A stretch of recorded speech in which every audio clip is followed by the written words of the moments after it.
اگه موقعی که داری به انگلیسی تاریخ تولدت رو میگی همیشه این حروف اضافهش رو با هم دیگه قاطی میکنی، این پست مختص خودت حتما تا انتها ببین. جمله رو ببینید. I was born، من متولد شدم on May 1st 2020، در 1 می 2020. این در رو با این بیارم، ات بیارم یا آن. همونطور که دیدید من از آن استفاده کردم اینجا، پس حرف اضافه درست توی این جمله فقط آن هست. حالا بریم خیلی خلاصه یاد بگیریم که یا از این، که یا از ات، که یا از آن موقعی که دارم در مورد تاریخ تولد صحبت کنم میتونم استفاده کنم. خب اگر که من فقط ماه رو به تنهایی اشاره کنم بهش توی صحبتم، فقط این درسته، یعنی میگم I was born in May، من در می متولد شدم. اگر فقط سال رو به تنهایی اشاره کنم، باز هم فقط این درسته، میگم I was born in 2020.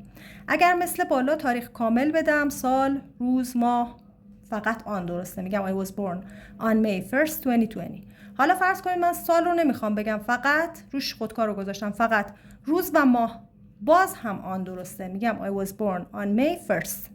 پس چی شد؟ چه بگم I was born on May 1st، چه بگم I was born on May 1st 2020. در هر دو حالت آن هست، حرف اضافه درست.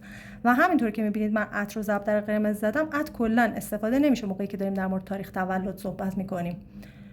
و نکته دیگه، فرض کنید دو نفر دارن با هم صحبت میکنن در مورد تاریخ تولد، بعد یکی فقط روزش رو اون وسط ازتون میپرسه، میخواید فقط به روز اشاره بکنید، یعنی میپرسه when in May were you born، میگه که چندم می، when in May یعنی کی در می، همون چندم میشه دیگه، متولد شدی. میگید I was born on the first، در 1 متولد شدم. اینجا باز هم حرف اضافه درست فقط آن هست.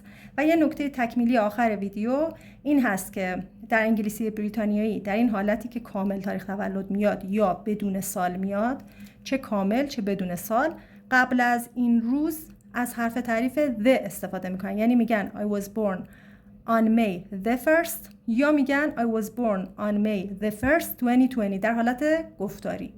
این حالتی استفاده میشه در انگلیسی بریتانیایی، اون the رو استفاده میکنن. مطالب خیلی مهمی داشت ویدیو، حتما ذخیره کنید برای مرور و برای دوستاتون هم بفرستید.